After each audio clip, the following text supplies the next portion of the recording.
পরবর্তী বক্তা মাননীয় সদস্য শাহজাহান চৌধুরী, চট্টগ্রাম 15। আপনার সময় 20 মিনিট।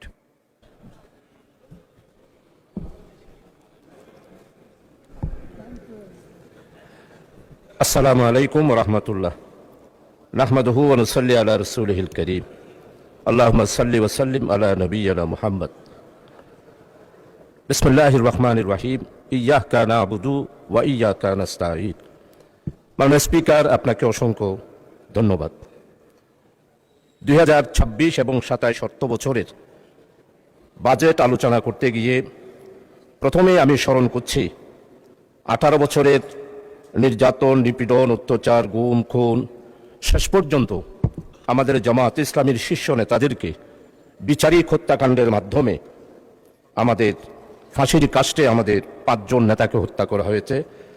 এবং 18 বছরে যেই সমস্ত পরিবার নির্যাতিত হয়েছে, নিপীড়িত হয়েছে, তাদেরকে স্মরণ করছি, শাহাদাত বরণ করেছেন। পরিশেষে 36শে জুলাই যারা রক্ত দিয়েছে, আন্দোলন করেছে, শাহাদাত বরণ করেছে, তাদেরকে শ্রদ্ধা ভরে স্মরণ করছি।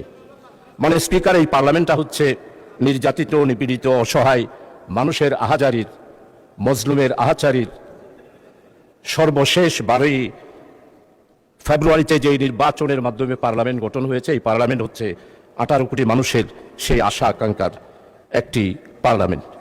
এই পার্লামেন্ট বিগত 54 বছর যে পার্লামেন্ট হয়েছে সেই পার্লামেন্টের মতো নয়। এই পার্লামেন্ট থেকে, এই পার্লামেন্টের কাছে বাংলাদেশের 18 কোটি মানুষ বিশাল প্রত্যাশা এবং বিশাল আশা নিয়েই এই পার্লামেন্ট গঠিত হয়েছে। এবং এই পার্লামেন্টে গঠিত হওয়ার পর আমরা কি দেখলাম মাননীয় স্পিকার? নির্বাচনের আগেই আমরা একটা স্লোগান দিতাম, সেই স্লোগান হচ্ছে চলো একসাথে গড়ি বাংলাদেশ।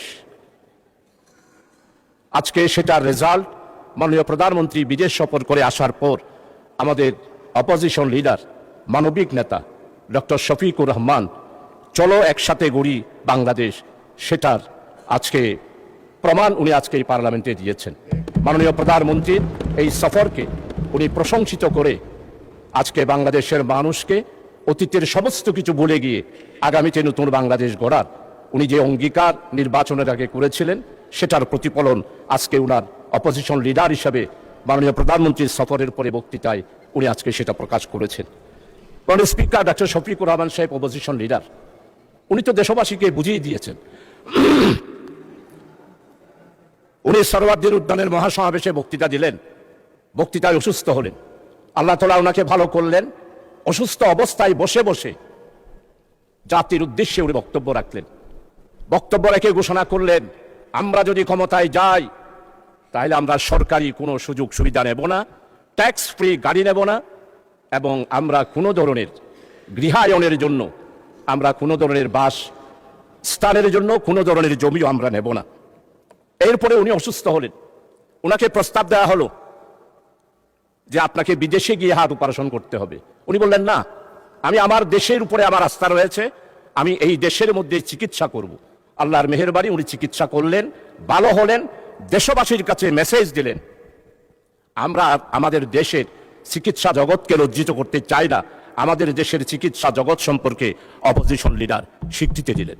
মানে স্পিকার, আমি আজকে শ্রদ্ধা ভরে স্মরণ করছি, আমাদের 1991 সালে বাজেট পেশ করেছিলেন মরহুম সাইফুর রহমান।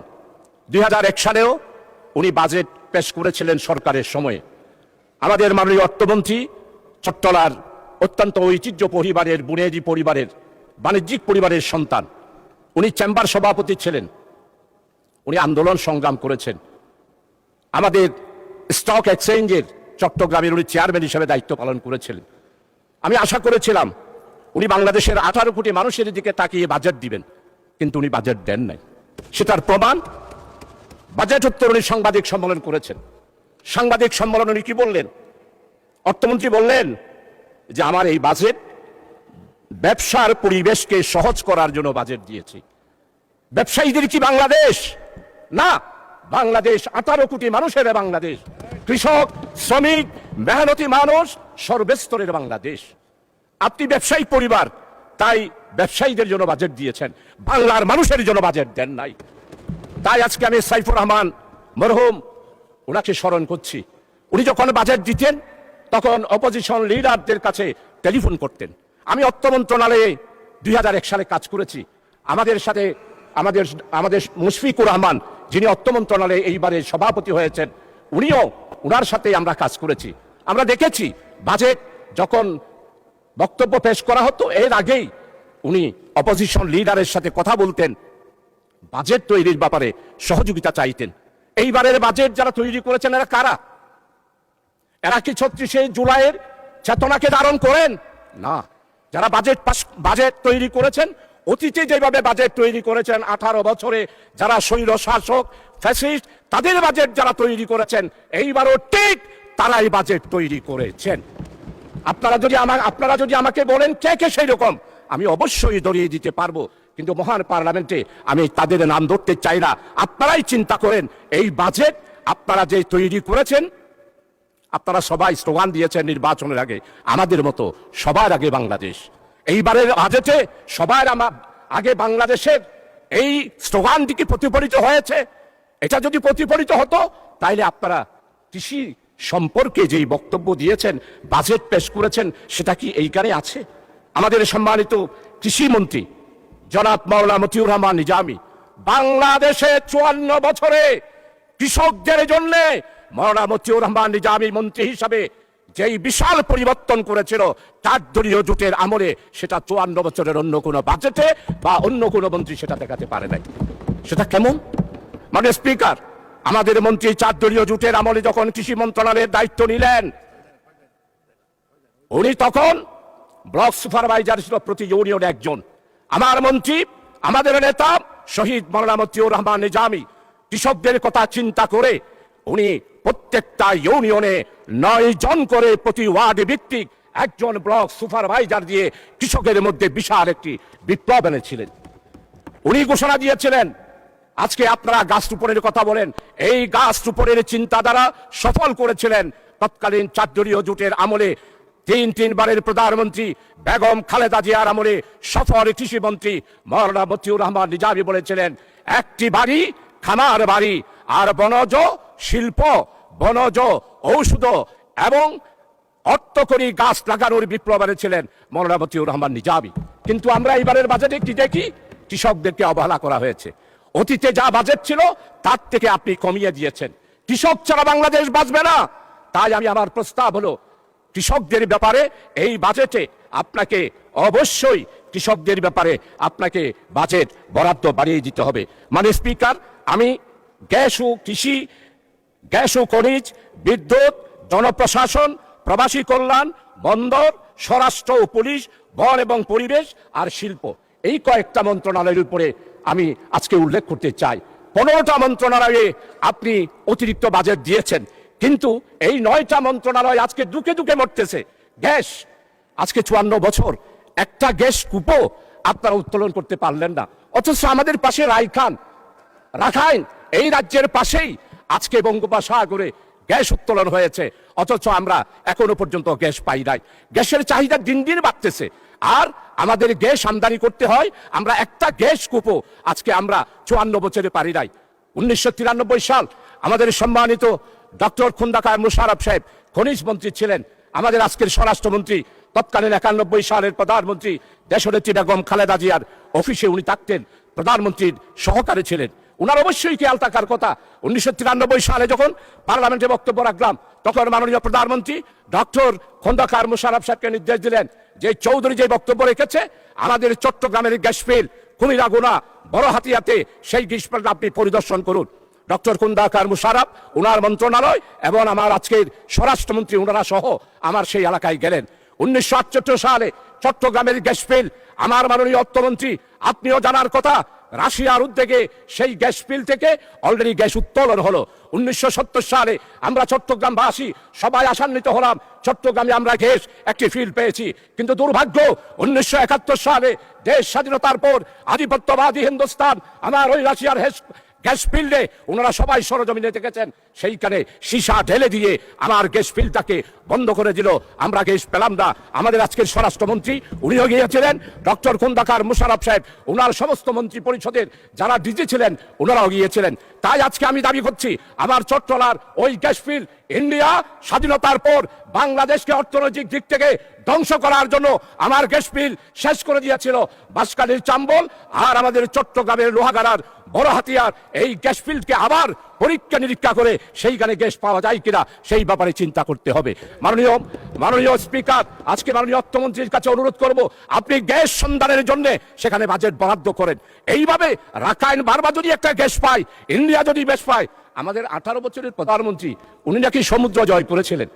আজকে এতদিন হয়ে গেল, উনি ক্ষমতায় 18 বছর ছিল, বঙ্গোপসাগর কোথায় বিজয় করেছে সেটার এখনো পর্যন্ত লেখা উনি দিতে পারেন নাই। আমাদের চট্টগ্রামের আরেক কৃতি সন্তান স্বরাষ্ট্রমন্ত্রী, আজকে আমাদের চট্টগ্রামে একটা কথা এসেছে, হতে ফতোয়ার জন্য আর মাদ্রাসায় যেতে হবে না। তো আমি জিজ্ঞেস করলাম কেন? হতে ফতোয়া তো আপনাদের এই পার্লামেন্টে দেওয়া হয়। ফতোয়া কিরকম? ফখরুল ইসলাম মাননীয় মন্ত্রী, উনি যেমন ইসলাম নয়, জামাত ইসলামীও ইসলাম নয়। মানে স্পিকার, জামাত ইসলামীকে জানতে হলে 100 বছরের ইতিহাস জানতে হবে। জামাত ইসলামী কি ইসলামী দল না অন্য কিছু, সেটার ফতোয়া দেওয়ার দরকার নাই। তাই আমাদের চট্টগ্রামে এখন বলতেছে হাল জবানার মুফতি তিনি, আর একটা বললাম না, আলিফ বাতা জানেন না। মানে স্পিকার, আমরা ফতোয়ার জন্য আর হাটাজারে যাব না, ফতোয়ার জন্য পটিয়াও যাব না, ফতোয়ার জন্য লালবাগেও যাব না। আমাদের এই মহান পার্লামেন্টে জামাত ইসলামীকে ইসলামী দল নয় বলে যিনি বলেন, তার কাছ থেকেই আমরা ফতোয়া নেব। মানে স্পিকার, জামাত ইসলামীর ইতিহাস, গণতান্ত্রিক আন্দোলনের ইতিহাস, জামাত ইসলামীর ইতিহাস, ইসলামের উপরে যখন এই আঘাত এসেছে, জামাত ইসলামী বজ্রকণ্ঠে রাজপথে প্রতিবাদ করেছে, সারা বিশ্বে স্বীকৃতি দিয়েছে জামাত ইসলামী হলো ইসলাম রক্ষার জন্য একটি মাত্র বাংলাদেশে, অন্যান্য ইসলামী দলের মতো নয়। জামাত ইসলামী গণতান্ত্রিক, নিয়মতান্ত্রিক, মানুষের অধিকার প্রতিষ্ঠার জন্য, ওয়েলফেয়ার স্টেট কায়েম করার জন্যই জামাত ইসলামী। তাই নির্বাচনের আগে আমাদের বক্তব্য ছিল ন্যায়, ইনসাফ, বৈষম্যহীন, কল্যাণময় একটি রাষ্ট্র আমরা কায়েম করতে চাই। মাননীয় স্পিকার, আজকে বিদ্যুতের অবস্থা কোথায়? ক্যাপাসিটি চার্জ, আপনারা ক্ষমতায় আসলেন 4 মাস, এখনো পর্যন্ত ক্যাপাসিটি চার্জ আপনাদেরকে দিতে হচ্ছে। এই ক্যাপাসিটি চার্জ দুর্নীতির একটি বিশাল আড্ডা। এই ক্যাপাসিটি চার্জ কোথায় যায়? ইন্ডিয়ার বিদ্যুৎ যাদের সাথে চুক্তি করেছিল। মাননীয় স্পিকার, আমাদের মাননীয় অর্থমন্ত্রী উনি আর আমরা একসাথেই হলমার্কের বিরুদ্ধে বক্তব্য রেখেছি। ক্যাপাসিটি চার্জ বিদ্যুতের এই ব্যাপারে আমরা বক্তব্য রেখেছি, কিন্তু আজকে 4 মাস হয়ে গেল, এখনো আমাদেরকে ক্যাপাসিটি চার্জ অর্থাৎ বিদ্যুৎ না পেলেও যাদের সাথে চুক্তি হয়েছে তাদেরকে টাকা দিতে হবে। কত টাকা দিতে হয় সেটা সাংবাদিক সম্মেলনে মাননীয় অর্থমন্ত্রী আপনি নিজেই সেটা উল্লেখ করেছেন। তাই আমার দাবি, এই ক্যাপাসিটি চার্জ বন্ধ করে দিয়ে আমাদেরকে নতুনভাবে বিদ্যুৎ, আমি প্রশংসা করি আপনারা আজকে বিদ্যুতের ব্যাপারে আপনারা একটা নতুন পদক্ষেপ নিয়েছেন, অবশ্যই সেটা সফল হোক, সেটাই কামনা করি মাননীয় স্পিকার। এরপরে মাননীয় স্পিকার, জনপ্রশাসন কি হচ্ছে? জনপ্রশাসনে 18 বছরে যারা প্রশাসন চালিয়েছেন, যারা সুবিধা পেয়েছেন, পদায়ন পেয়েছেন, ভালো ভালো পোস্ট পেয়েছেন, তাদেরকে কাকেও সরালেন না, সবাইকে আপনারা বহাল তরবিয়তে রেখে দিলেন। আর এখন আপনারা কি করছেন? জনপ্রশাসনে 18 বছরে যারা নির্যাতিত, যারা পদায়ন হয় নাই, যারা প্রমোশন পায় নাই, তাদেরকে আস্তে আস্তে করে সবাইকে সচিব পদ, জয়েন্ট সেক্রেটারি পদ, এডিশনাল সেক্রেটারি পদ থেকে আস্তে আস্তে তাদেরকে আপনারা বিদায় করে দিচ্ছেন। তাই বলতে চাই, এই বাজেট যদি 36শে জুলাইয়ের চেতনার লোকদেরকে দিয়ে করাতেন, তাহলে সেই বাজেট হতো বাংলাদেশের 18 কোটি মানুষের আশা আকাঙ্ক্ষার। কিন্তু এখন আশা আকাঙ্ক্ষার হয় নাই মাননীয় স্পিকার। এই বাজেট হয়েছে গণতান্ত্রিক বাজেট। 1972 সালের বাজেট, 1973 সালের বাজেট দিয়েছিল, সবাই প্রশংসা করেছিল, কিন্তু বাজেট দেওয়ার পর আমরা দেখলাম সেরোমিয়া, অর্থমন্ত্রী ছিল তাজউদ্দিন আর বাণিজ্য মন্ত্রী ছিল সেরুমিয়া, আমাদের সতর্কারের শফি সওদাগর। অর্থাৎ ব্ল্যাকে যা মাল আসবে, যদি তাজউদ্দিন সাহেব পারমিশন দিয়ে দিয়েছিলেন, সেরুমিয়ার নাম বললেই সব পরিষ্কার কালোবাজার। তাই আমরা দেখতে পেলাম 74-এর দুর্ভিক্ষ, তাই দেখতে পেলাম মরিচের দাম 150 টাকা, যেটা বিগত 18 বছরে এসা আলমের মাসুদ, আপনারা তার কথা বলেন, বাংলাদেশকে ধ্বংস করে দিয়েছে। এসা আলমের মাসুদের বিচার আপনারা করতে পারেন নাই। আমার ইসলামী ব্যাংকের 85,000 কোটি টাকা লুট করে নিয়ে গিয়েছে মাননীয় প্রধানমন্ত্রী আর তার বোন শেখ রেহেনা। 2,63 বিলিয়ন ডলার বিদেশে পাচার করেছে, সেগুলোর কথা বাজেট বক্তৃতায় মাননীয় অর্থমন্ত্রী আপনি উল্লেখ করেন নাই। আপনি আজকে বাংলাদেশে দুর্নীতি কিভাবে দমন করবেন সেটার কথা বলেন না। কোথেকে করবেন? 4 মাসে এখনো পর্যন্ত দুর্নীতি দমন কমিশন আপনারা প্রতিষ্ঠা করতে পারলেন না, বরং দুর্নীতিতে যে বাজেট ছিল এখনো সেটা আপনারা কমিয়ে দিয়েছেন। তাই আপনাদের কাছে অনুরোধ করব, আসুন আপনারা যদি দেশ এবং জাতির স্বার্থে আমরা নতুন যেই যাত্রা শুরু করেছি সেই যাত্রার জন্য আপনাদের কাছে অনুরোধ করব, আপনারা মেহেরবানি করে দয়া করে বাজেটের মধ্যে আমি যেই 9টা মন্ত্রণালয়ের কথা বলেছি সেই মন্ত্রণালয়ে বাজেট বৃদ্ধি করার জন্য, সেই ব্যাপারে চিন্তা করার জন্য। মানে স্পিকার, পুলিশ শুধু বলতেছে আইনশৃঙ্খলা, পুলিশের মধ্যে এখনো পর্যন্ত আপনারা 14,000 শূন্য পথে পুলিশ দেওয়ার কথা বলেছেন। ফ্যাসিস্ট স্বৈরাচার শেখ হাসিনার আমলে যেই পুলিশ নিয়োগ দেওয়া হয়েছে তাদের ব্যাপারে কোনো তদন্ত হচ্ছে না। 4 মাসে 18 বছরে যেই দুর্নীতি হয়েছে সেটার শ্বেতপত্র আপনারা প্রকাশ করছেন না। আসুন প্রবাসী কল্যাণ, আজকে প্রবাসী কল্যাণ মন্ত্রণালয়ে বাজেট বরাদ্দ করতে হবে।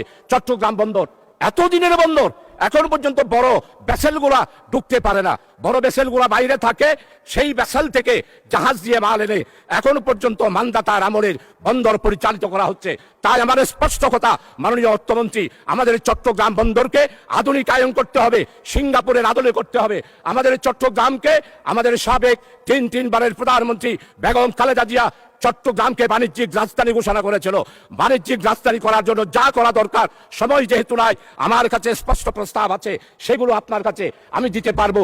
এরপরে কর সংশোধন করার জন্য জাতীয় রাজস্ব বোর্ড যেই সংস্কার পরামর্শ কমিটি ইন্টেরিয়ম গভর্নমেন্টের আমলে দিয়েছে, মাননীয় অর্থমন্ত্রীর কাছে আমি সেটা পেশ করব। আপনি সেই অনুসারে আমাদের জাতীয় রাজস্ব বোর্ডকে সাজানোর চেষ্টা করবেন। ধন্যবাদ মাননীয় সদস্য।